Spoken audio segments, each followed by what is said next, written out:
you got to be a lot smarter than that if you're going to rickroll Joe Cermelli. I was like, not today, Rick Astley, not today. I don't need big screen TVs and sports when I can watch people making asses of themselves trying to dock in front of a rowdy crowd. Tim will be back next week to give us a hack on how to properly put those on. And remove them with Goo Gone from all the shit that leaves on your leader. I am going to ask you about Australian salmon. Feel good about that? Oh, great. Wow. Good morning, degenerate anglers. Welcome to Bent, the fishing podcast that struggles to get a ride home from its favorite bar because it only has a 3-star rating on Uber. I'm Joe Cermelli. I'm Miles Nolte, and I'm a little confused by that setup. Are you an Uber driver now? Are you like moonlighting as an Uber driver? No. Drivers can rate passengers too. What? Did you know that? Yeah. Like if I get in It goes Homeboy's both car, ways? yes. Right? Like if I get in Homeboy's car, and for the record, this is totally hypothetical, but if I get in dude's car wearing like soaking wet waders and leave behind a trail of mud and like sand or bunker slime or something, and then tip him in skee ball tickets, which I've been known to do because I always have I'm a very good skee ball player. That he can give me a bad rating so that future drivers don't make the mistake of picking me up. Really? It's a real thing. Yes. So Yes. I can get blackballed as a Uber passenger. Like I can get it like cut out. Like don't pick this dude up. Totally. And you can also get blackballed as an Airbnb guest. Oh, that one I know about. That one I know. Okay. See, I was recently, I'm proud. I was just rated as a 5-star guest, which means I didn't have a foam party or steal the linens or anything. Good for you. Yeah, but real grown up. It pays to be nice to Uber drivers. And if you must leave a mess in the car, like at least compensate with a hefty tip. Right, yeah. Like real American money, because that's the beauty of capitalism. You can buy your way out of the consequences of almost any bad behavior, any mistake. A lesson I hope you're teaching to your children. But setting aside ugly cultural side effects of Western industrialization, we do live in a society, as you're pointing out, where crowdsourced ratings are growing increasingly important. Yep. Right. For example, the fact that we are the lowest rated of all the Meat Eater brand podcasts on Apple, a lowly 4.5 stars out of 5, likely means that we're missing out on prospective listeners simply because a few people out there either don't understand or can't appreciate the value of satire. I'm proud of that. Like sometimes you have to like. If you don't have a perfect rating, that means you've ruffled some feathers, and I'm about that. That we have. But all those people who I do have a modest proposal for all of them. Nice. But groupthink ranking of goods and services has become a huge part of how we choose what to consume. Yes. You know what I mean? Like we now have so many choices about what we eat, watch, listen to, and buy that we're like just desperately searching for help to figure out what we should consume. And I mean, we're all guilty of it. I do it. Especially like if I'm traveling, hotel and motel reviews, that's everything to me, right? Yep. The doctored photos of the room won't tell you about the blood on the carpet and like the half-eaten egg salad left in the mini fridge. That's just a bonus. That's a snack. It depends on how you look at it. And that's the point. It's like that one guy's bad review, you might be like, I'd be happy if there was a half an egg salad. And this is the problem with all this. Right. Exactly. And I can also spend literally hours reading reviews on Amazon. And like I'll go into a tailspin of indecision. Yes. Because even though like that one toaster oven I've been eyeing, it has 4,000 good reviews. You know, Alan in Iowa wrote a really compelling, angry missive about how his kitchen counter was set on fire. Totally. You know? And it's the one. Like all of them can be good, but you read that one, you're like, oh no. Yes. What if it sets my counter on fire too? I don't want to be like Alan. Yeah. I don't want to be. I know. And the fact is, you really shouldn't care what Alan in Iowa says, but you do, right? You shouldn't care, but you do. You know what you should care about, though? You should care that we give 13 Fishing's Whippersnapper Jerkbait a 5 out of 5 star review, because we do. Yeah, we do, and you should, because Well, for one thing, they sponsor this show. They do, but that jerkbait is I'm going to set that part aside and say I've been fishing it recently, and I like that jerkbait. So have I. It's just a badass, well-tuned little bait that it plays big on small water, right? Like it's skinny, it darts, it slashes and darts, and it's become a favorite of mine, like for wet wading summer smallies. And it's going to hurt some trout this winter. I can't wait for that. I know it. That's the kind of review I could just cut and paste that right into the Amazon review. And then Alan might buy one. Exactly. Yeah, we can only hope. And I hope you do that. But the point being, Amazon reviews are a dark, deep pit. Yes. I both love and hate them because it feels like we're in the situation where everyone in the world has turned into the characters from High Fidelity. You guys are snobs. No, we're not. No, seriously, you're totally elitist. You feel like the unappreciated scholars, so you shit on the people who know less than you. No, which is everybody. Yes. It's just sad. That's all. A couple weeks ago, we had Brad Leone on the show, and Joe asked him, which fish is the most overrated to eat? I did. Yes. Right?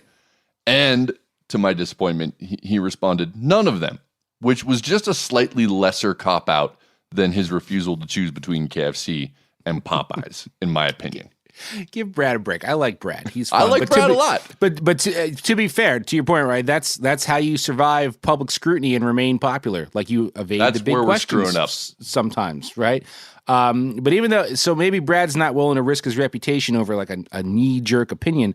We are, because we're not famous or popular. So I'll say anything to anybody. I don't give a shit.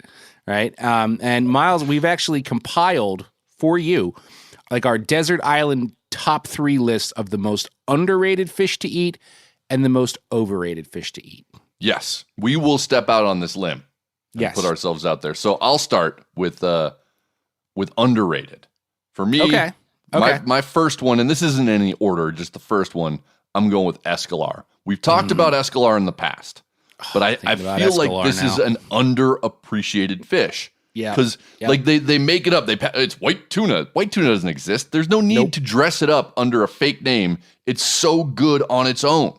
Mm-hmm. The colloquial term you see sometimes uses butterfish, which I think is right because it's just rich and fatty and delicious pearl white meat. It's so good.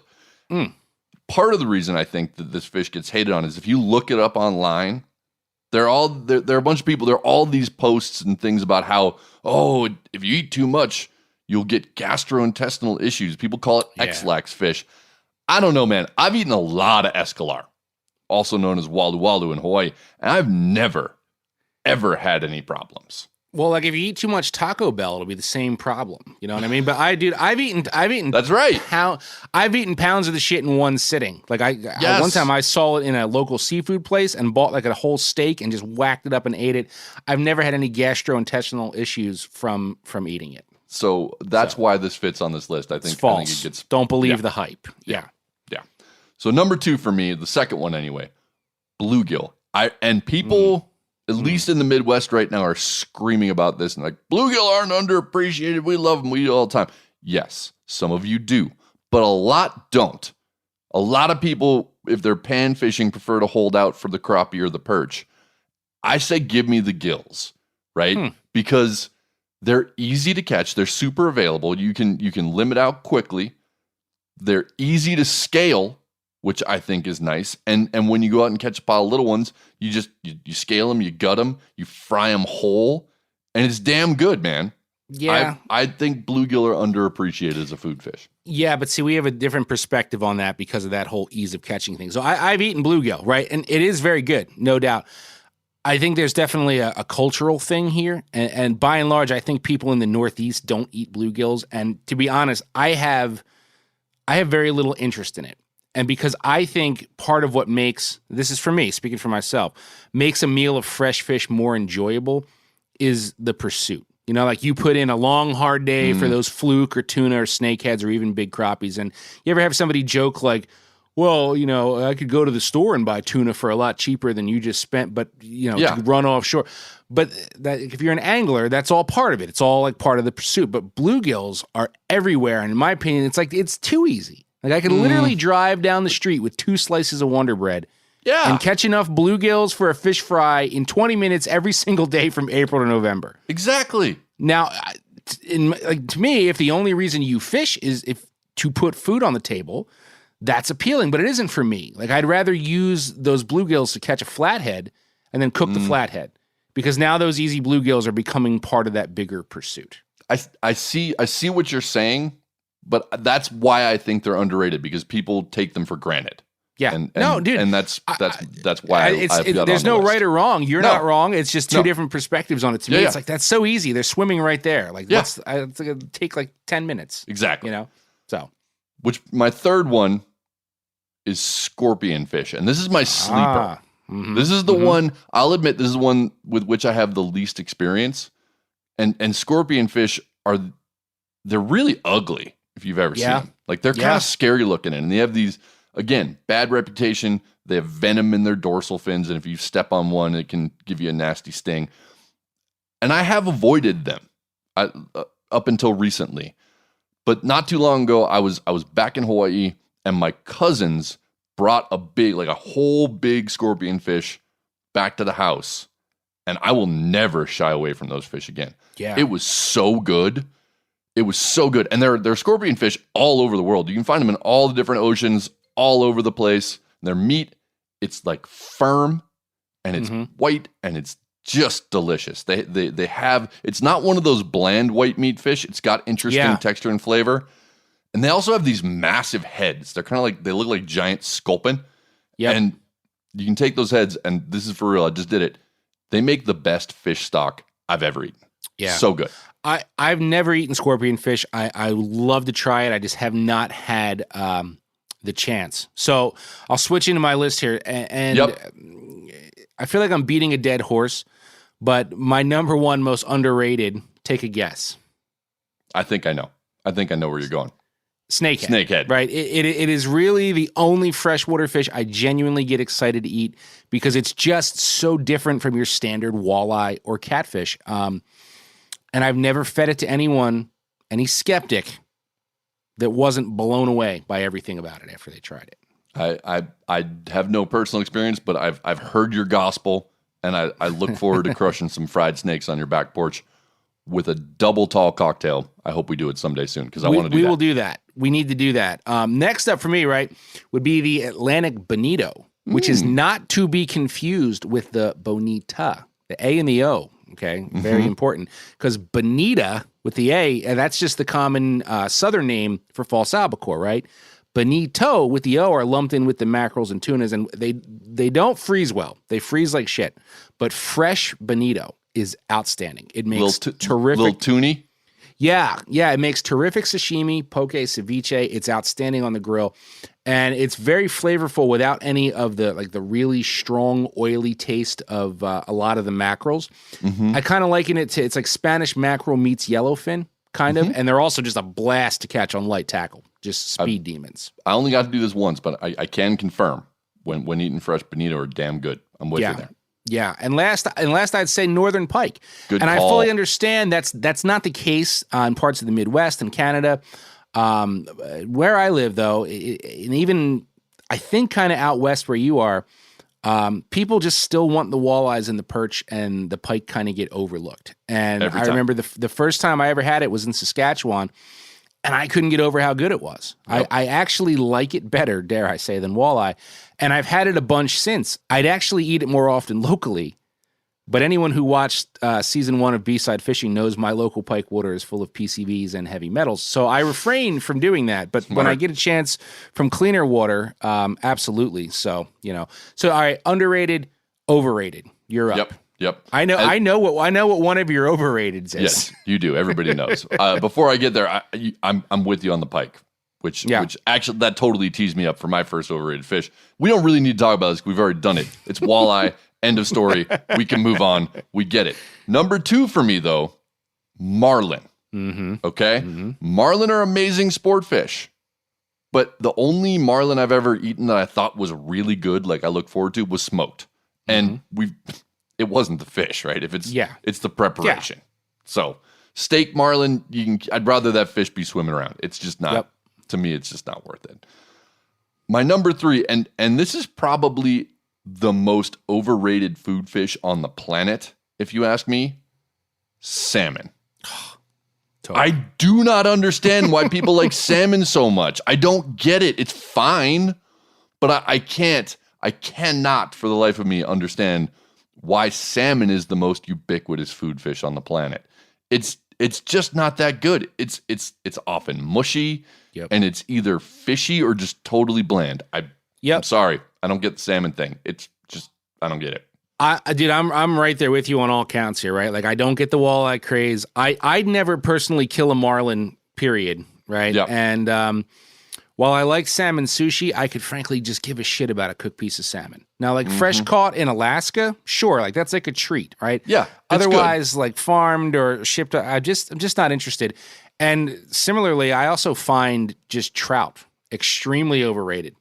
And I'm sorry if I piss anyone off with that, but I just think trout are bland and completely uninteresting. And I'm talking about wild ones too, not just stockers, right? I'm talking about the wild ones too. It's edible, and like you feel all cool cooking one, on a campfire.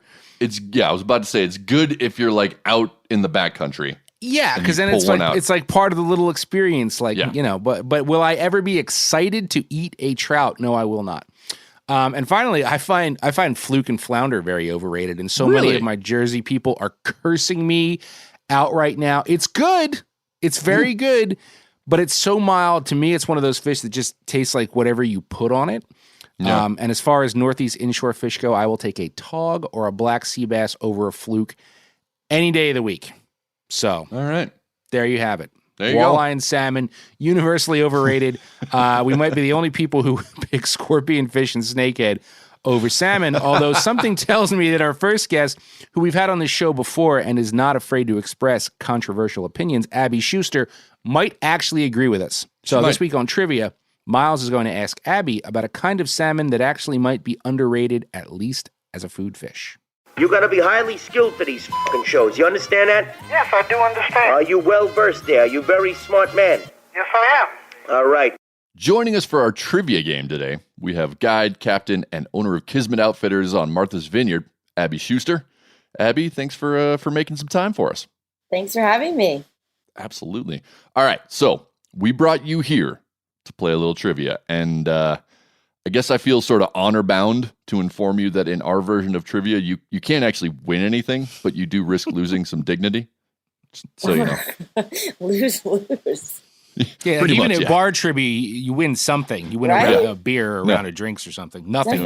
No free drinks here. You get nothing. So the first time you and I crossed paths, I was working on an Atlantic salmon film project, and you were like one of our go-to people to help tell the story of the younger generation of East Coast anglers who grew up without the chance to fish for Atlantics. And that was like my first introduction to who you were and what you were all about, and also the first time I really dug into that sad story, which is kind of a shame. It's not a hopeful one. No. And that's something, we've touched on a little bit here in the past, and hopefully we'll be able to touch on in the future with some more positivity. And so just from that experience, I know that you have a decent knowledge base when it comes to Atlantic salmon. And regular listeners to this show will know that I probably spend maybe too much time talking about Pacific salmon. So instead of all that, I am going to ask you about Australian salmon. You feel good about that? Great. Wow. This sounds like it's going to be a fun question because the intro was kind of downer. I got to say, I had to turn it around. I had to turn it around. Let's play some trivia. And let me just say, you're not going to win anything. Nope, no you're not going to win anything. No drinks. I met you over a sad, horrible and the Atlantic story. salmon are dying. But here's the good part: Aussies love to have a good time, and Australian salmon are not in trouble at all. So let's play. Oh, okay. These are all multiple choice. Okay. Love it. All right. Which of the following is not a colloquial name for Australian salmon? A, kahawai. B, cocky salmon. C, new fish. D, budgie salmon, or E, colonial salmon? Which one of those is not a name for Australian salmon? E. You're going with colonial salmon? Yeah. I'm sorry, that is incorrect. No, Really? no, it would Wow. be D, the budgie salmon, I because I almost said totally that. made that up, because that's a reference to the budgie smuggler, which is a very different slang term in Oz. Are either of you guys familiar with that one? Nope, but now Can't you kind of say I have to. am. You have to tell now. Oh, Now I will. have to know. Don't make me Urban Dictionary it. You should. You don't even have to do that. So the budgie smuggler, if you refer to that in Australia, you would be talking about a very small Speedo. That's what a budgie smuggler okay, is. that makes sense. Nice. And the term is actually so common that it was entered into the Oxford English Dictionary in 2016. Just so there you go. Oh. Moving on. You got a chance for redemption here. Can I just ask a question? One quick question. You can. Okay, because I have to know. When we say Australian salmon, that's not like they don't call salmon something Would you else. wait here. for Like, you know more how- questions and maybe Okay, this will all be shit, revealed? Sorry, I'm sorry. I'm sorry. All right. Always getting ahead of things, Joe. I'm a thinking man. Question number 2. Which species are Australian salmon most closely related to? Pacific salmon, Atlantic salmon, or threadfin salmon? A. Pacific salmon? Yeah. I'm sorry, you're kind of on a cold God. streak here. Thank God I don't guide there. Nobody knows these. Don't feel bad. I don't know what the hell he's talking about. Jesus. To be fair, I knew that one, but I'm weird. So let me clear this up. Neither Australian salmon or threadfin salmon are actually salmon, nor are the two of them even that closely related. They're just closer to each other than they are to actual salmonids. There are no actual native salmonids in Australia. This is one of those cases where like the settlers who came from elsewhere went to Australia and the colonists were trying to name fish, and they just named them after fish they already recognized and reused old names, even though the two weren't related at all. Kind of like that's why they have cod. 10 million cod. Yeah, cod, right? Yeah. They call everything a cod. Yeah, Like, it's not a that's cod true. at all. Right. Lincoln. But we're going long because I really like this category. So for once, we're going to have 3 questions. You still have a chance to bring it back. God, I Oh, my hope. God. They can't get them All all right. wrong. I believe in you here. I believe in you. Jesus, All right. I'm nervous. You got this. All right. Last question. Australian salmon are of particular interest to fisheries biologists because they seem to be successfully adapting their diet as water temperatures warm around Australia from climate change and the food sources shift. So now they feed almost exclusively on pelagic bait fish like pilchards, scad, and anchovies, right? They're just eating those. But before climate change, they used to have a very different diet. What did they previously eat? A, octopuses, B, eels, C, Vegemite, or D, squid? That's right. I would say B. Going with eels? Yeah. It is just not your day. I'm very sorry to tell you that. Squid. Yes, I knew it. squid! I- that I knew it all. I knew you'd bring it along. I just like to come in hot at the end. You turned it around. You really redeemed yourself on that one, and There you go. and we appreciate you debasing yourself enough to. That was a to- tough. to That was a do tough that one, though. It was. That was a tough round. tough. It That's was far tough. away. I've I never know. even been there. I know. Believe me, I asked all those questions because I already know you're an expert on Atlantic salmon, so I knew I couldn't pull anything over you on that. I had to go a different direction. Abby, thanks so much. We really appreciate you taking the time. Thank you.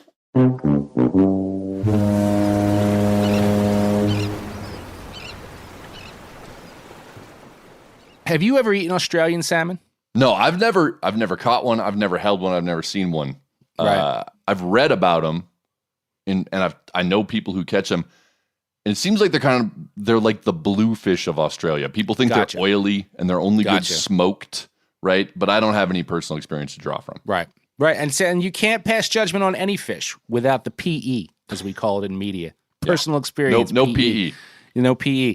Like I said, I didn't think pike would be good until somebody fed it to me. And that experience allowed me to get excited about having fried pike when I was out in Wisconsin last summer. I knew what I was in for. And our next guest cooked it for me. Tim Landwehr, who runs Tight Lines Fly Fishing Company. Tim showed me some incredible smallmouth fishing on the Menominee River. And this week, he's got a tackle hack that might help you out when it comes to finesse fishing on the surface in the heat of summer. I'm getting hacked. It's coming from inside the city. Fight the planet! Welcome to Tackle Hacks, where we call up somebody who knows a lot more about fishing than we do to pass along some knowledge, some tip information, something that will make you a better angler. And today we've got my buddy Tim Land. We're on the phone from Tight Lines Fly Fishing Company up in Green Bay. What's going on, man? Not much. How you doing, Joe? I'm doing great. I'm going to be better when this is done because I'm going to know something I didn't know before, and Awesome. thereby be able to fish better. So excited All right. for the learning. Just What all do you the got learning. for us? So, I mean, you specialize in all kinds of things, but you do a lot of smallmouth, predominantly fly. Make us better long rod anglers for people who call it long rodding. Let me just drop pearls of wisdom right now. Pearls of wisdom on you, fellas. Well, one of the things that we see right now, once we roll into our July and August time on the river drops out. We lose all the water flow. And we have to get a little bit more technical and a little bit more finesse, especially with our topwater stuff. And what we see an awful lot of times when we go to darker colored patterns, blacks, olives, they blend perfectly into the river. So you can't see them. And the bites can be very, very small. So what I always do, my tackle hack, is I buy the cheapest fluorescent orange fingernail polish that I can find. And what I'll do is I'll just keep that in my boat bag and I'll paint the top of a popper or the top of a wiggly pattern with just that. Or if you guys remember the old Pulsa strike indicators with the adhesive back.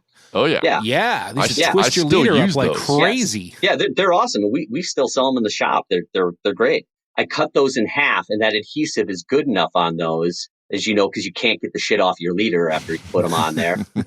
But you put that on the back of a popping bug or a wiggly, and now your clients can see it and you can see it. So those two little combination things in my boat bag are there all the time for low water season.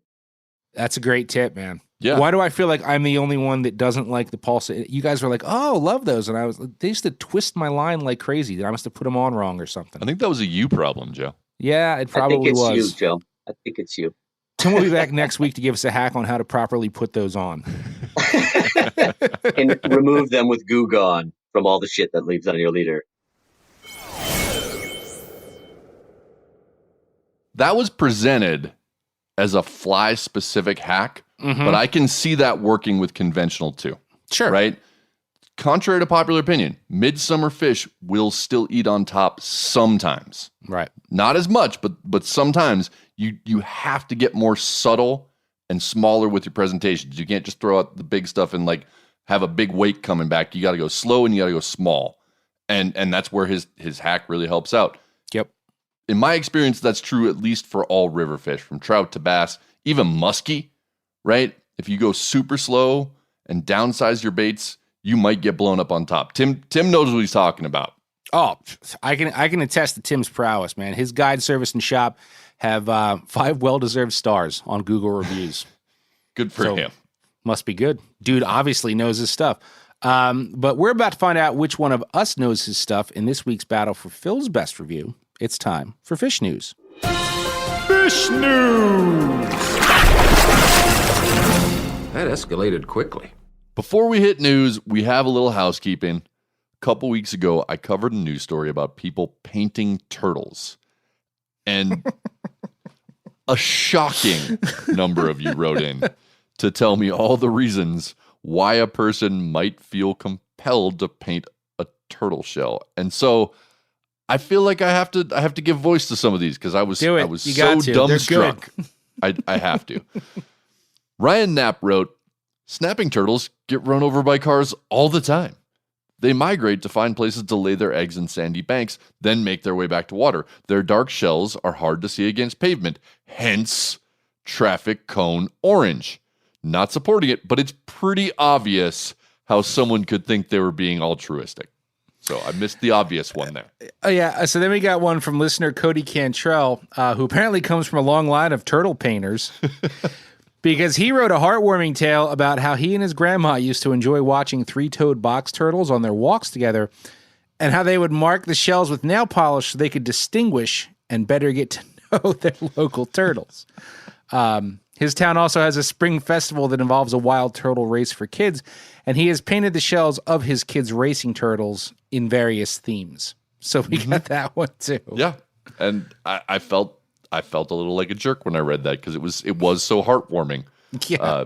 I was wrong on at least some level. I still don't agree with turtle painting, but I have been educated. You all have educated me on how it might happen with good intention. Yeah, and like the mea culpa is all fine and good, but several other listeners were disappointed in that story for a completely different reason. Okay, Yes. So Evan Thread wrote, both Miles and Joe spent several minutes discussing the subject without making one single Teenage Mutant Ninja Turtles reference. They are turtles who are named after famous painters, semicolon. The jokes wrote themselves. I feel that this was a blatant oversight and a mistake that you both should have avoided. I am severely disappointed and my day is ruined. I do believe this is something I can look past moving forward, though it may take some time. Man, that one hurt. That one hurt, Evan. Yep. And it struck a nerve because as soon as I read it, I went, oh, we blew it. Yep. And so we do apologize. And for that and whatever else. And to make up for it, I think this might help, Evan. Here's a final email from Aaron Laterra, who has the whole thing figured out. And he wrote, here's my theory on the turtle that was painted from last week's Fish News. The turtle was painted orange to look like the legendary Teenage Mutant Ninja Turtle Michelangelo. The perpetrator of this was none other than Vanilla Ice. In a moment of nostalgic passion, he tagged the turtle and sang a little song as he worked. Go ninja, go ninja, go, go, go ninja. Oh, this is how the secret of the ooze comes full circle. Game, set, match. So there you have it. There it is. Man, but who knew Miles' stupid turtle painting story would elicit such rancor? It was a slow news week, people. Okay, but better news. This is not a slow news week, so prepare yourselves. And as a reminder, this is a competition. And normally, Miles and I do not know which news stories the other guy is bringing to the table. But full disclosure, because we're about transparency here, this week we do know. At least most of them, okay? Because Miles has been cooking up a monster story, and he knows I've been cooking up a monster story in the makeshift shed I built in the backyard, and I had just enough Robitussin left to have it ready for today. So even though there's not much element of surprise between us, our illustrious audio engineer Phil will still be judging us, perhaps commenting on who delivered their news with more pep, flair, and zing. Now, and since Joe's robo-tripping and has been for days, I give the edge there, but we'll see. So you are up first this week, yes? I am normally up first. This would be my week to go up first, but I am ceding the leadoff position to you because as you mentioned, I've been working on a big story, so I only have one because it took a lot of time. Okay. And so I think you should go first, and then I'll give my story, and then you can close it out. Fair. And a lot of you already know where we're going here. And I got to tell you, I thought that the outcry from listeners for Miles and I to use our journalistic talents to uncover the truth about Subway tuna was massive. No. Nothing. No, that was nothing. Subway tuna ain't got shit on Trout addicted to meth. The meth trout, man. In what is creeping in on 1 year of Bent, we have never had a link sent to us as much as this link was sent. It's still being sent. I guarantee you I have 5 new DMs right now with links to the story, and it dropped over a week ago. I've got friends from high school who I haven't talked to in years sending me this story. Seriously. Like my great aunt, I'm like, what? Where'd this come? I didn't even get a birthday card, but I got the Trout meth. And look, and I'll be honest, I did not click on the link for the first 2 days of getting it because I read the headline, Trout could become meth addicts. And I said, yeah, nice try. Like, you got to be a lot smarter than that if you're going to rickroll Joe Cermelli. I was like, not today, Rick Astley, not today. But a few days and 4,000 plus links later, I bit. So this is a real story. It has popped up on every news source in the world, I think, from Al Jazeera to your kids' weekly Little League news email. And all the stories are pretty much saying the same thing. So for this, I'm going with the National Geographic version. And their headline was, Trout can become addicted to meth. Here's why that's so scary. So here's the gist. You do your meth on your own time privately, right? And then you pee and poop, and there's still traces of meth in your excrement. And that goes to the wastewater treatment facility. And while these facilities are pretty good at removing contaminants from the wastewater before it returns to the river, they don't apparently do a great job with controlled substances, which means tiny amounts of that meth are ending up in the water flowing downstream from the treatment facility. Now, it's important to note that this doesn't just happen with meth, right? Like if you take birth control pills, do heroin, antidepressants, cocaine, trace elements of all those substances can end up in the water this way. And you might be saying, yeah, but can enough really get in the water to make a difference? So, according to Pavel Horky, a behavioral ecologist from the Czech University of Life Sciences in Prague, they might.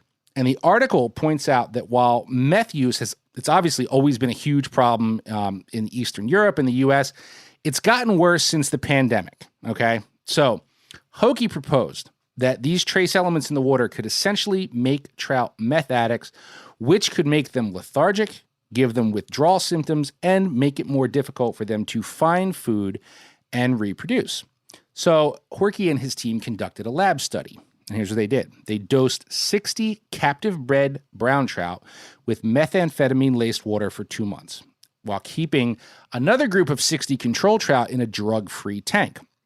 And the researchers ensured that the drug levels matched the meth levels other researchers have documented just downstream of wastewater treatment plants in Czechia and Slovakia. And in the first few days after being removed from the meth-laced tank, the fish moved around less, which the team interpreted as stress from drug withdrawal. Analysis of their brain tissue showed that the fish that moved less had the most methamphetamine in their brains.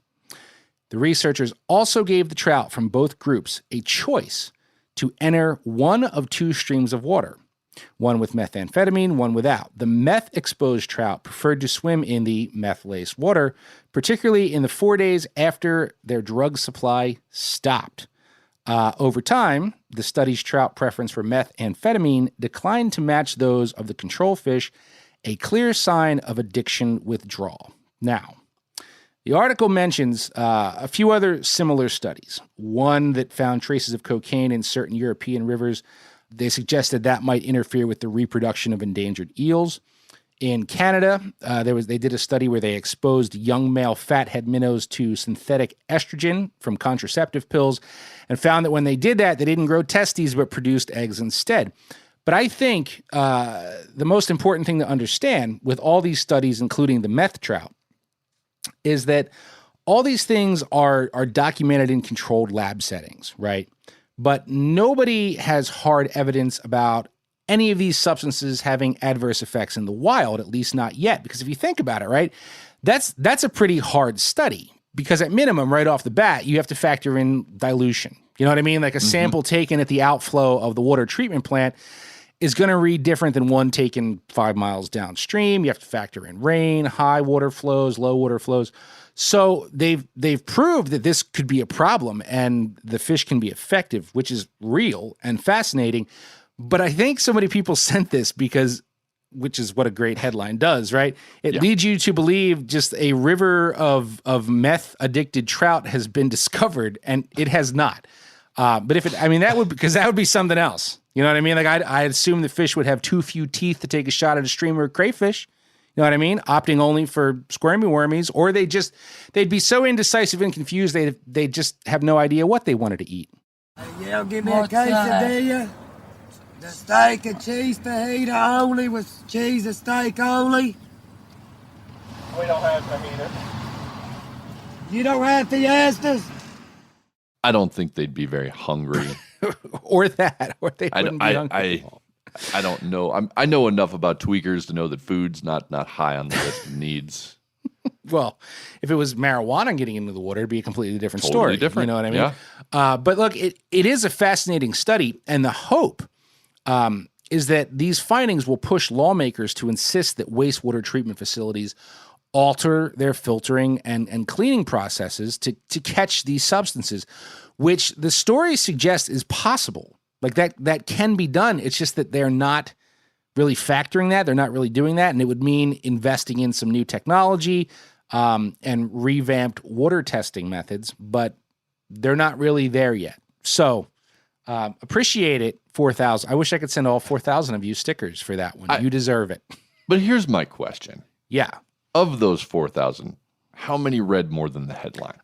I'm just going to say it to those of you out there who did send it to us, which we do appreciate, but I'm wondering, did you just see Meth and Trout and go like, you know who I got to send this to? Of course they did. Miles, this is the world we live in. Digital media. Everything's a photo and a headline. That's what matters these days. It was a rhetorical question. But my point was that, like, I hope that read the articles. Yeah. Take 5 minutes, read the articles, because I did find this one to be fascinating. I read several of them. And I think your takeaway was exactly spot on, the same thing I would hit on, which is that we've known for a long time, there are a ton of studies that show we are getting traces of all kinds of different pharmaceuticals, over-the-counter and illicit, that are going into the water, making it through wastewater treatment. This is not news. We've known about this for a long time. And wastewater treatment plants are starting to they're getting pressure to have to look at those contaminants as things that they need to get rid of, just like they do E. coli and others, right? So that's great. I hope that pressure increases, and I hope we start making those changes. But the only difference in this study is that it was about meth.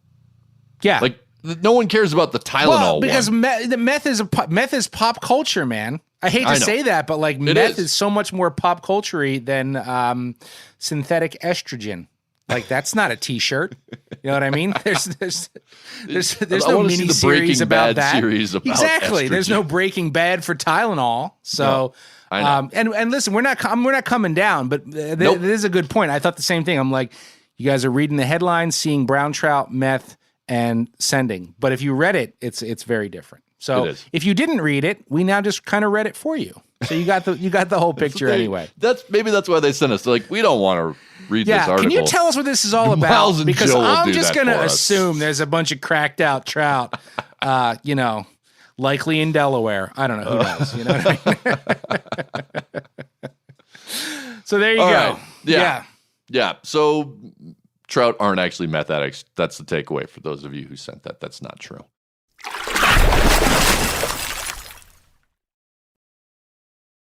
The one I'm going to hit, this isn't the newest in new for news, right? The story is a couple weeks old, but Joe and I talked about it when it first broke, and I intentionally held off because I wanted to give this one a little breathing room. Like we were hoping that the flames of internet fury might subside a little and calm down. And more importantly, we were hoping that more information would come out, but neither of those things has really happened. Yet we're still going. Still going for it.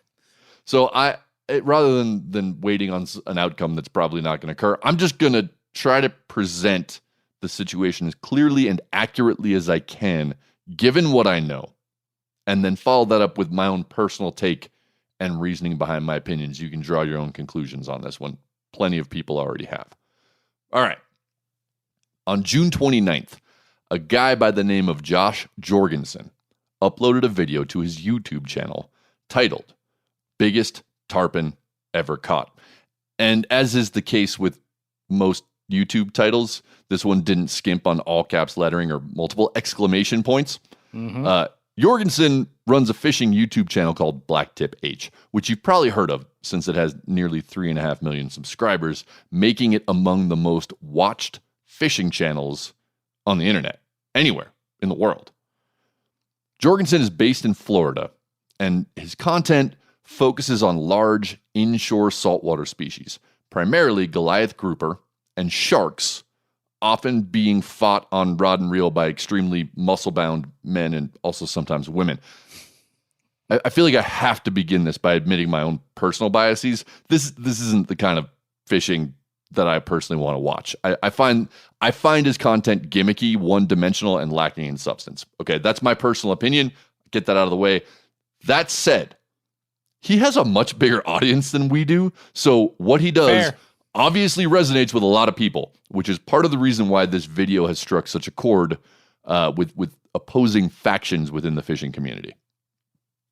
The video recounts Jorgensen's recent trip to Bahia Solano on the remote Pacific coast of Colombia.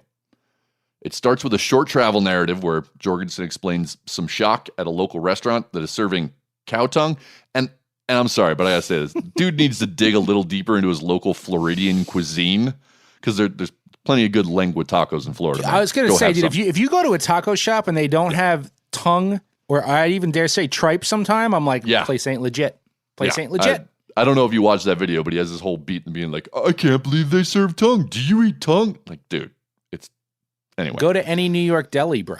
You know what I mean? It's across many cultures. Jewish, Mexican, it's there. That would again, we know my biases, but that bugged me a little. Anyway, so the video does the standard travel narrative montage, and they get to a remote lodge, but they pretty quickly jump into the fishing part, where Jorgensen hooks and lands his first ever roosterfish. Normally, a feat like that would be celebrated in YouTube fishing videos. Like there'd be build up, there'd be excitement, but they move through his first roosterfish pretty quick.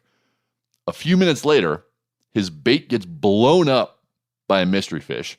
He reels down on the circle hook, and a massive tarpon erupts out of the water. And of course, after that, all hell breaks loose. Most of the video consists of Jorgensen and two others holding onto a stout spinning rod flexed over the rail of the boat and a reel dumping line.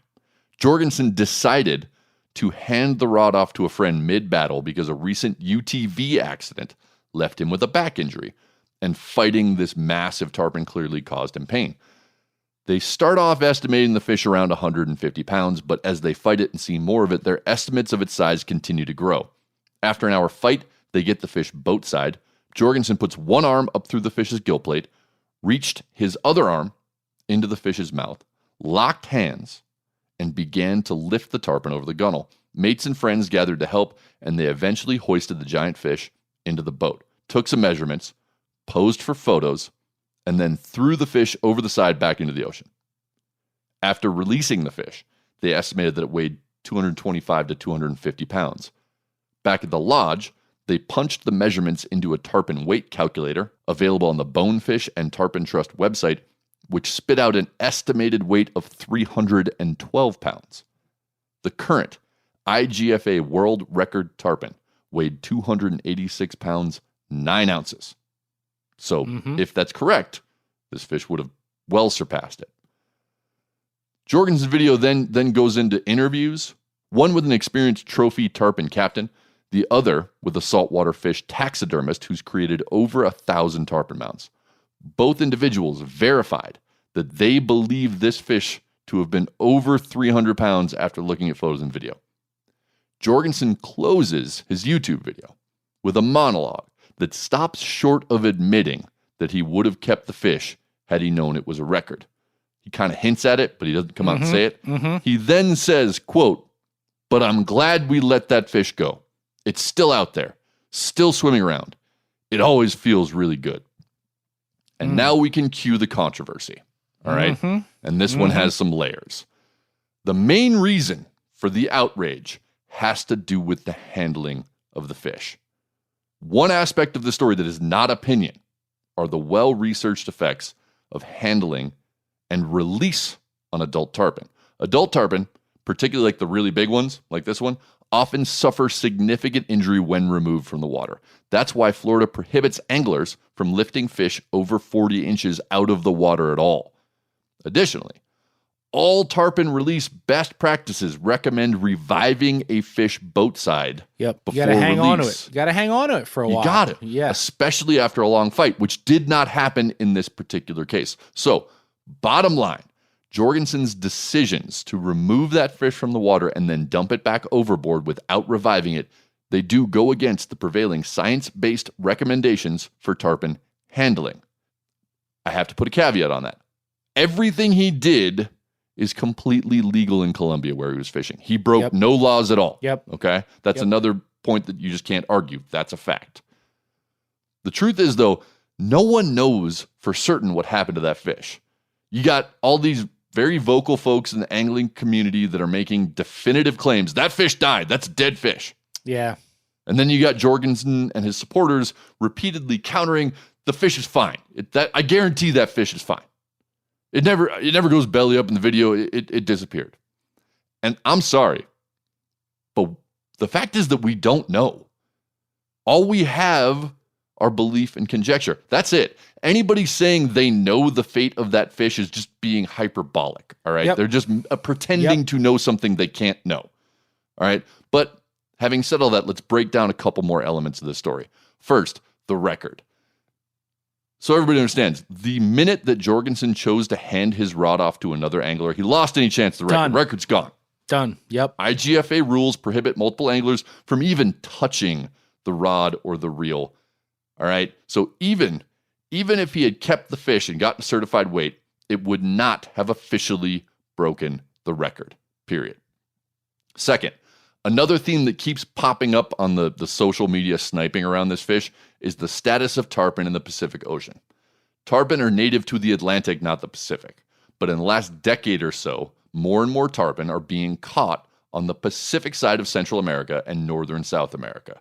The prevailing hypothesis claims that tarpon have started migrating through the Panama Canal and are now establishing new populations in the Pacific.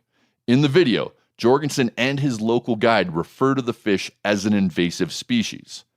As you might imagine, the lack of clarity on how this fish got to these waters and if it's quote-unquote natural has fueled so many keyboard artillery barrages. Those in support of Jorgensen claim it doesn't matter how it handled the fish because it's an invasive species. Those opposed to him counter that if a fish migrated to a new habitat on its own, it's not invasive. I've even seen people claiming that tarpon are actually native to the Pacific. We just didn't know it, but I actually looked. I couldn't find any credible evidence supporting that claim, so that is questionable at best. To me, that's all irrelevant. Like getting into that side of the argument in the case of this is stupid. Like, but because so much of it is going on. I understand that, but like all of those kind of arguments to me are deflecting from the biggest problem, which we'll close on, which just like the improper handling of like this could have been done respectfully. Could have been avoided. Could have been totally avoided. Here's the thing, man. We don't know where that population of fish came from exactly. People haven't figured that out yet. They're just starting to look into it. I find this to be a highly interesting topic, right? Yeah. And I hope we get to cover this in another segment that has nothing to do with a record or a controversy or a YouTube video, because I'd really like to know, right? But exactly as you're saying, Joe, I don't think it's pertinent in this case. It's not. And I'll just add that I remember, I mean, this has got to be going back 10 years. Somebody I knew who fished down there was like telling me like, man, there's some tarpon showing up down there. And like, I remember being fascinated by it then, but you're right. In this case, it's very interesting. The how or why they're there is irrelevant in this story. The only way that would have, like the way I could see it mattering is if, and this didn't happen, but if Jorgensen had kept the fish, then I could see the invasive claim coming into play. Yeah. Then I could see how that would fit here. But he didn't. Right. He released it. He just did it without proper handling, right? So I feel like, just like you said, it doesn't matter. Finally, of course, and I have to point this out, we wander into the whole, one side says, you're just a bunch of whiny, jealous haters, against the other side saying, you're just a bunch of ignorant fish-killing googans, and there's feces being flung around in the form of comments and Salt Life stickers. Yeah. God, and I find it just all completely counterproductive, right? And this is a more personal opinion, but I think comment sections should just be eliminated from the internet because that is where the worst elements of human nature get mainlined with steroids. Agree. Personal opinion. Agree. Nope. All right. Here's what I think about this whole thing. And then, Joe, you can tell me where you agree or disagree. But yep. Here's what I think went down. This is me projecting. Jorgensen didn't know he had a record tarpon on his hands. If he had, he might have made some different choices. He probably wouldn't have passed the route off, though, like we said, he had a serious injury, so he might have been ultimately forced to do that anyway. I think, had he known how big it really was, I think he would have just kept the fish. And considering these circumstances, had he done that, the result would be a lot less controversy. Had he decided to say like, hey, this is a potential record fish. I want to keep it and mount it even if it's not an official record. I think most people would have understood that. I can't know his mind, right? I wasn't there. Sure. But if he knew he wasn't planning to keep that fish, I wish he would have handled it according to best practices to reduce fish mortality, right? They were fishing out of an offshore boat. I think that's an important point to mention. So it's got really high gunnels. So it would have made it difficult to do those best practices, but not impossible. Right. Someone could have gotten in the water with the fish to take measurements and help pose it for photos and video. You could have done that. The problematic aspects of the fish handling are meaningful, at least for me, because of Jorgensen's huge platform. We're not just talking about one individual fish that may or may not be invasive, right? I get that doesn't really matter. But millions of people follow and look up to this guy. And like it or not, what he does gets mirrored by other anglers. And to me, that's why it matters. Okay? We all make mistakes. And we all have a tendency to lose our heads when big fish are involved. I cannot imagine that I would have had anything near complete clarity of mind with a 300-pound tarpon on the line. Like, freaking out boat side. I would lose my shit. So I can understand and forgive the mistakes. I really can. My biggest complaint with how Jorgensen handled this situation is that he hasn't been willing to admit that he made any mistakes. Mm-hmm. If he were now to simply come out and say, hey, I didn't know what we had, and I had so much excitement and adrenaline when we landed the fish, I wasn't thinking through all the potential implications. If I could do it again, I would do it differently in these ways for these reasons. If he would come out and make a statement to that effect, I think we could squash this whole thing. I think it would be over. But regardless of what he says or does, I think that the damage being done to the fishing community through this backbiting and this sniping and this drawing of lines and the sowing of hate around this incident is so much more destructive than one dead fish. And that's the real tragedy that I see in all this situation, is the way that it's playing out. See, I see another level of tragedy, and it's like a cynical one, but I can't get my head around it. Like, this is my interpretation. Here's what I think happened. Obviously, they weren't tarpon fishing. That was a surprise fish. Yeah. We know that. They were doing something different, right? But I also think this sort of speaks to just fishing content in general now. My guess is, as a guy who's made a few videos in his day, right? This would be my guess. This goes down, they hook this fish, they're filming this because that's what he does, right? Things are not handled properly in the heat of the moment. You're not thinking straight. You have this huge fish. It's very easy to get in that mentality of get it on camera, get it, and we'll figure it out later, right? Yep. It was not handled well. Things were done wrong. But then now, because the world you live in is based around your views, that is your world. That is what you do. You're sitting on this piece of footage and you have two choices. You could not post that because probably deep down inside, you know you didn't handle that well, and that's not, setting a good example for your fans. Or it's like, I'm not going to miss out on millions of views for this. And I think that's the route a lot of people take, and why we end up seeing so many similar examples of poor fish handling and not best practices, because so many people, you don't even have to be Black Tip H with 3+ million followers. I just think we see that all the time. Like the clicks and the likes and the views matter more than anything to too many people. Yeah, I mean, that goes without saying, right? I agree with you there. First of all, if you or I had been in this situation, I would like to think we would have had a clear enough head to not handle it this way, right? Like I've dealt with 200-pound tarpon in Costa Rica, in fact, on the eastern side, and you fight them to death, and those guys, like, we held that. I couldn't hold it anymore because I was dead, but like that guide cradled that fish and idled, and I mean, we stayed with it for 45 minutes until it kicked, and then he still followed it on the surface for a while to make sure it didn't turn or anything, and went back. So I would like to think that, but if you made a genuine mistake, like you knew, like this, I didn't do that right, it was a mistake. It wasn't necessarily malicious, it was just a mistake. Right. It's like you have an obligation, you're setting an example as a media person, as somebody in the spotlight that has fans and, is an advocate of this sport. You make that call, but that doesn't get you the views. So I think there's a lot of that wrapped up in this too, sadly. I think you're right. I'd like to think we would handle it differently, but I could see, listen, I've never faced a 300-pound tarpon. I could see myself losing my shit when I didn't expect one, right? Yep. I can see I don't know that I would have done what he did, but let's just, for the sake of argument, it happened to you or me, or we're filming together, that happens. I don't know that I would recommend I don't think my position would be we should not show this. I think my position would be we should show this and talk about all the things we did wrong here. Yeah. And that's why. another way to take it. Yeah. That would be, I think, a more productive way to go about dealing with this stuff. To be like, hey, we got this crazy video. We want the engagement. We want this, but we screwed up. And here's how and here's why.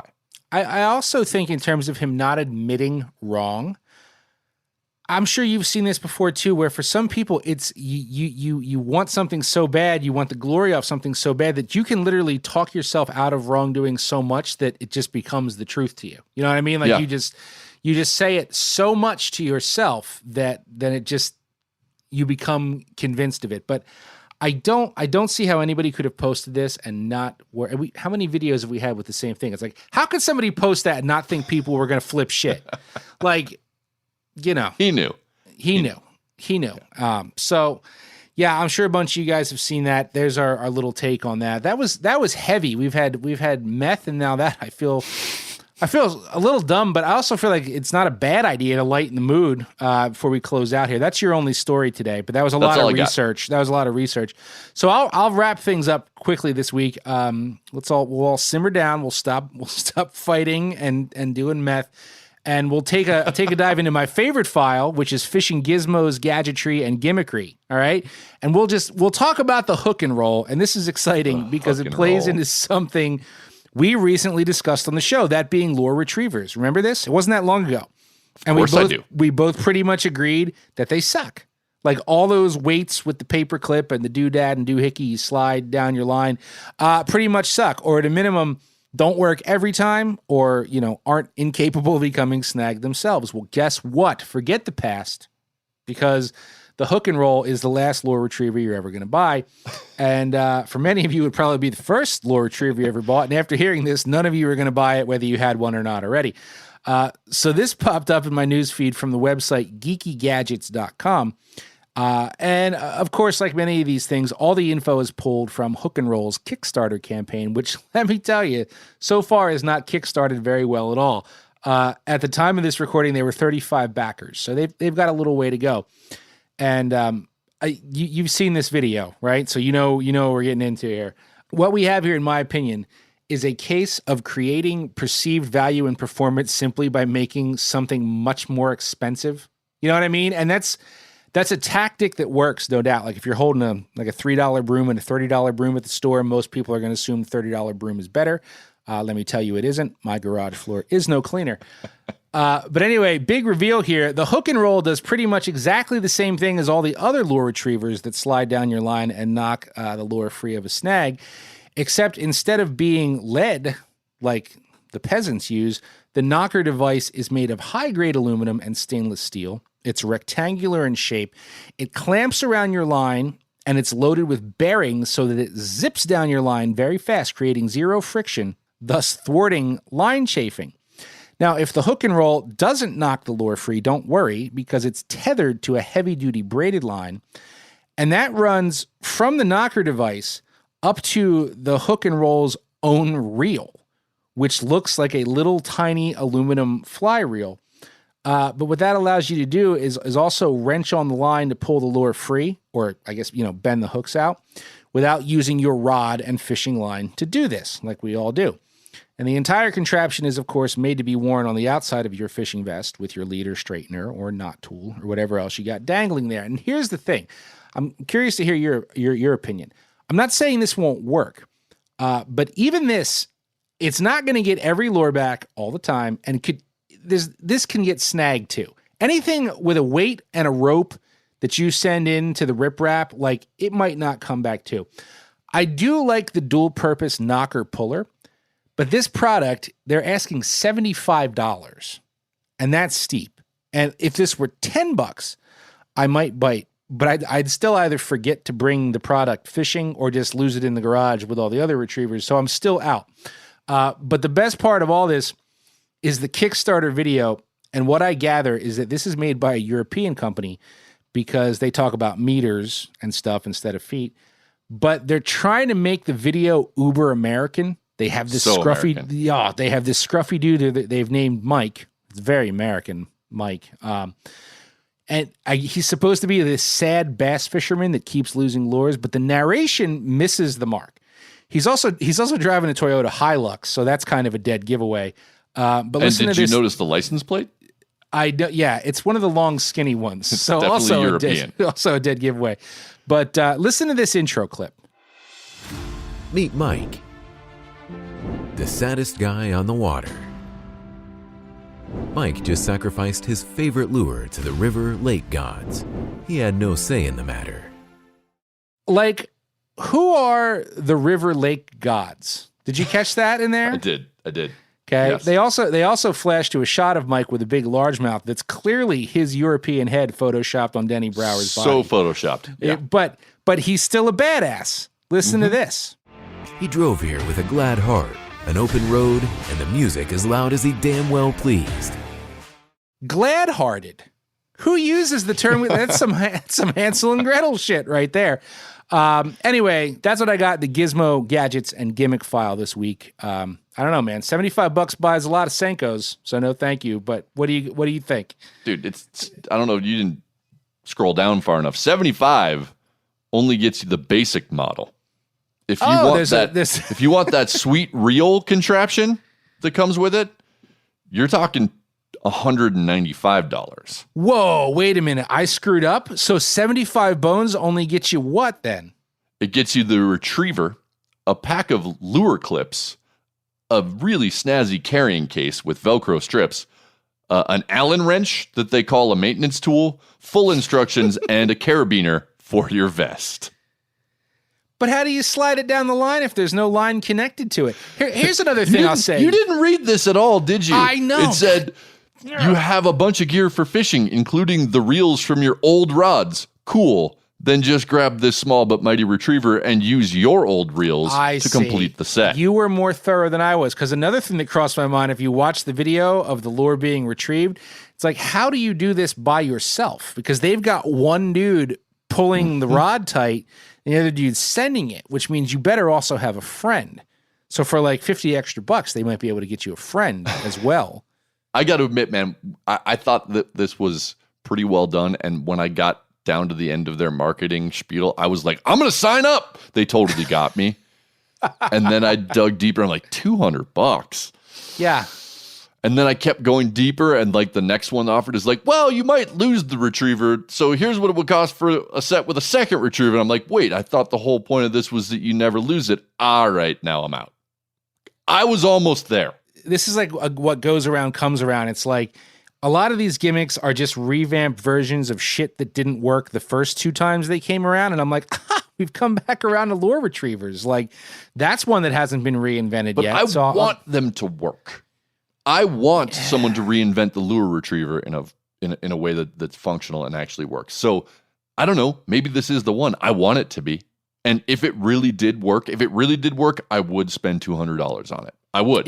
But really? I'm not convinced it will work. Yeah, if I knew I could get all my line and lures back off the bottom of the lake or river and not have to worry about it, yes. And not anger the river lake gods anymore? Correct. If it was 75, I'd get it for Christmas, but not 200. I can't swing that. But nope. Maybe you will get one, and we'll get to talk about that more later. Perhaps over a drink. That's what we're going to go get as soon as we hear from Phil this week to see who won.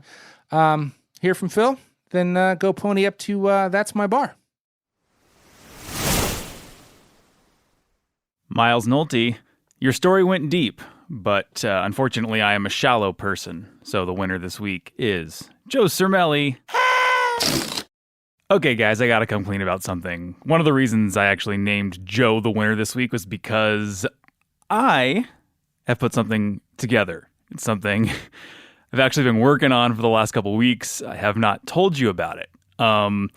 You've probably heard of this service, this app, this website called Cameo, where, you can pay C-list celebrities to record a little personalized video for you, 30 seconds long. Maybe they were A-list celebrities back in the day, but have, just dropped a few letter grades over the years. It happens. Joe, I know you are a big Jaws fan. I think everyone knows this. I put something together. A friend from high school actually works for Cameo. I don't know how he got that job, but he got it.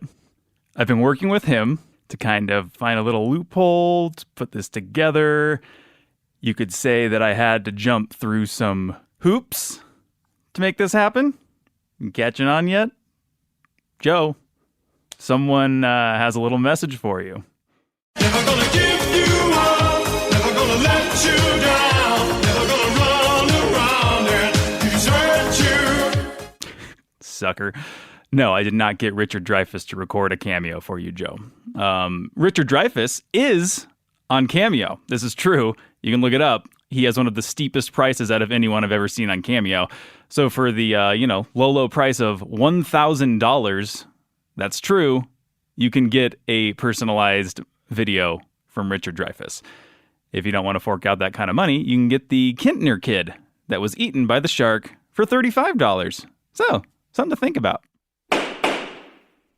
Best goddamn bartender from Timbuktu to Portland, Maine. Or Portland, Oregon, for that matter. Lately, I gotta say, all of you out there, you, the listeners, you are getting back on point with the bar nominations. Yes. Cheers to you. Round of applause. Yeah, for sure. We are greedy, and so we always want more. But I will say, I will give credit where credit's due. We've been getting some really good ones. And what I love about this is that I can see how this is, it's slowly but surely achieving the goal that we had at the beginning of establishing the best fish bars across the world. Yep. So this week we're headed to Maryland, and I'm pretty sure we have not hit that state yet. So we can put another pin in the That's My Bar map. Yeah, we can. And this nomination comes from listener Kirk Marks, who wondered if I was familiar with this place, which I am not. However, I've been to plenty like it and victimized at similar spots. But I'll get to that later. I'll leave you hanging. To get right into it, Kirk writes, "This bar is much more than just your typical fishing bar. If you're into rockfish chatter, stripers for you Jersey folk, okay, local beers, watching newlyweds deface their wedding gowns, and boat handling that could only be suitable for the qualified captain feed, look no further than the Jetty Restaurant and Dock Bar in Kent Narrows, Maryland." So, in case you missed it, rockfish, that's what they call them in Maryland. It is incorrect, but that's still what they call them. He goes on, "As any Chesapeake angler would tell you, the Jetty has a reputation. Accessible by boat or car, the Jetty is a waterfront bar that offers pretty decent seafood and pub fare. But having some friends that used to work there, I gotta say, I wouldn't recommend the oysters." I really appreciate that, Kirk, as a ravenous consumer of raw bar edibles. And having learned that the hard way, you got to take it easy when there's a raw bar at the Chinese buffet. Found that out. It was difficult. There's a story. It's delicious going down. You know what I mean? Story I don't want to hear there. Moving away from that, I'm going to say thanks as well, Kirk, because that truly is a hot tip. God knows when I see oysters on a beachside bar menu, I order them. That is what I do. So I'm the guy that's like, keep them coming until I say stop. All right. Kirk continues. "Although I'm not certain of the name's origin, I assume it has something to do with the large concrete jetty about 150 yards away that mysteriously pops up right in front of drunken boaters every summer. I waited tables at the neighboring fine dining restaurant for several years throughout my time in college. After a long shift, already half buzzed from dehydration, the waitstaff would make our weekly pilgrimage to the jetty. Man, have I seen some shit there. Several good bar fights, some stellar live music, a handful of boating accidents, and I've even had the pleasure of watching a classy wedding party, whom I served a few hours earlier, get shit-faced in a way only the jetty can deliver." I will say that I do wish Kirk had expanded on that story. Yeah. But it's okay. Yeah. I have a vivid imagination. I can pretty well see where that went. Yeah, we'll choose our own adventure there. Fun fact, though, I usually get drunk enough at the actual wedding reception that I never make it to the after party. That's just something about me. Anyway, the nomination continues. "I have a feeling most folks come for the location and the entertainment alone. Hell, One time as a young kid, I was fishing a spook from the dock and accidentally caught a seagull. I remember receiving evil glares as if catching that bird was my intention all along. Point being, there's never a dull moment at the jetty. And this is the part I personally sympathize with, because there was a tiki bar right around the corner from where I slipped my old boat. And the fun was just sitting there watching people, try to pull into the dock for dock and dine. Mm-hmm. And I only ever did it once. One time I just went straight there instead of going to my slip first. And I ended up like pinballing off a couple pilings. And like the whole bar like clapped and hooted. And I was like, that's it. From now on, I will just dock in my slip and get in the truck and drive over. So lesson learned there. I think that all seaside bars should have dock parking for exactly this reason. I don't need big screen TVs and sports when I can watch people making asses of themselves trying to dock in front of a rowdy crowd. That, my friend, is real entertainment. We appreciate this one very much, Kirk. I'm always down for some solid people watching, and this sounds like the perfect place to do it. If you know a fishy bar where you can sip a Mai Tai while watching people like Joe crash into the dock, let us know where it's at by sending an email to bent@themeateater.com. I looked it up, and the jetty actually has excellent online reviews. Does it?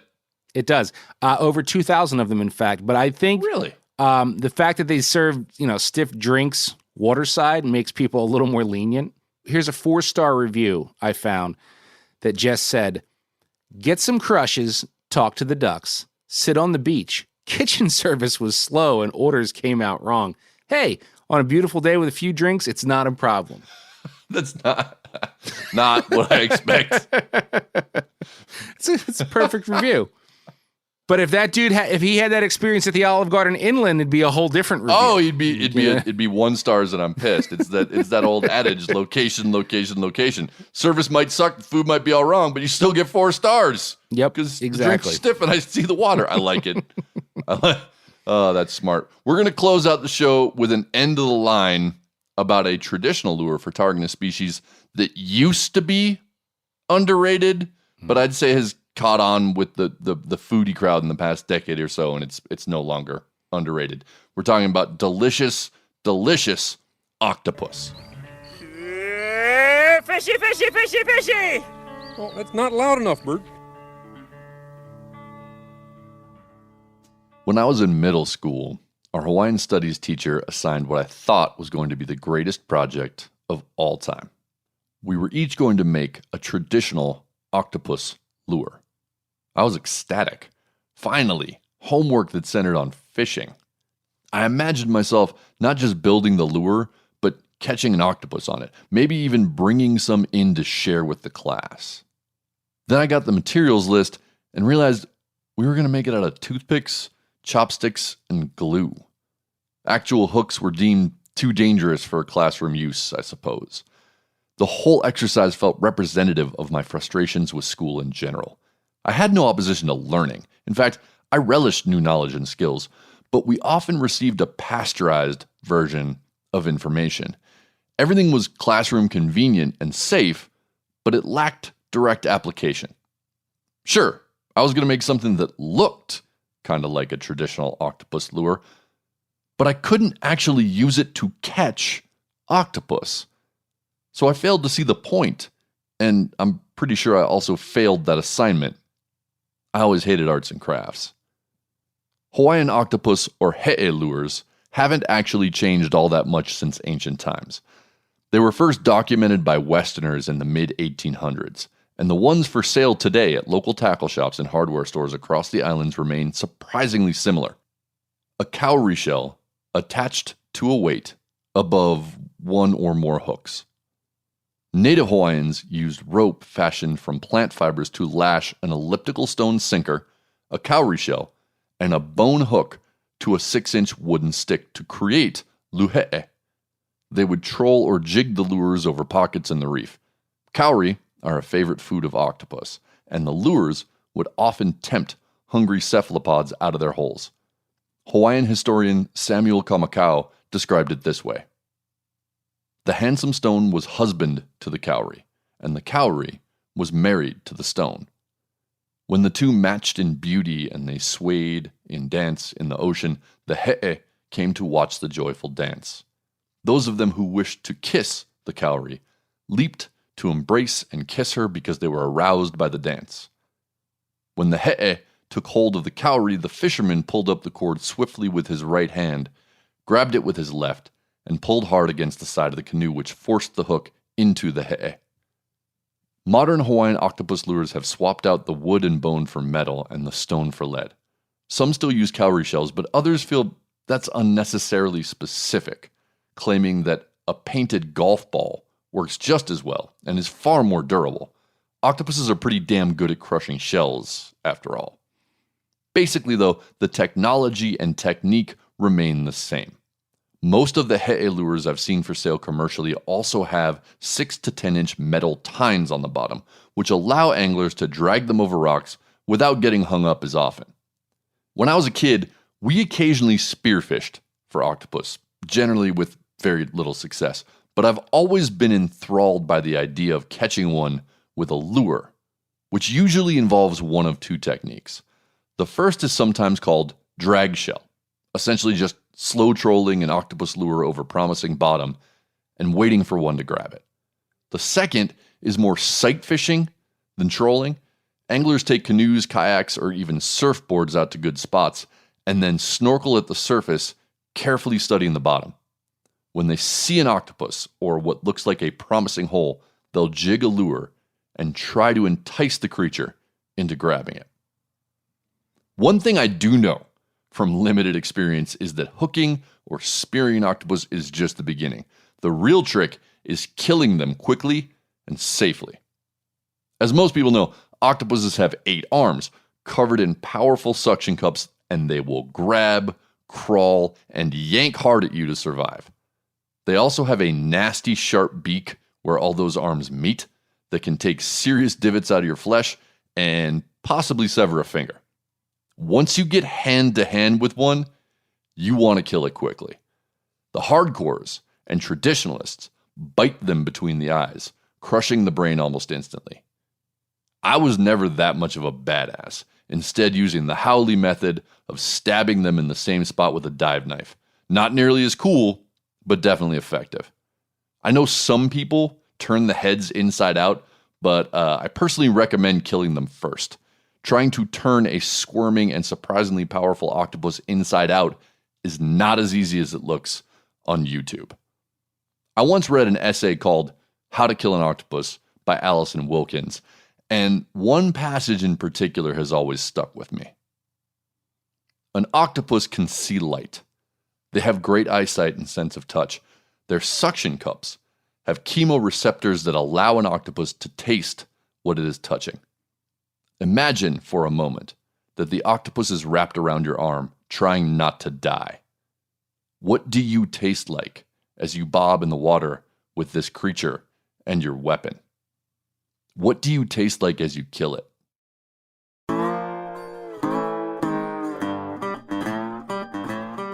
That is the end of our show this week, but if you're planning to write us a review on whichever streaming service you prefer and need a reference guide for all the fantastic dishes we served up, scorpion fish are better than salmon, Australian salmon aren't salmon and should never be smuggled like budgies, nail polish does belong in your tackle bag after all, and octopus beaks can crush cowrie shells, golf balls, and your finger equally.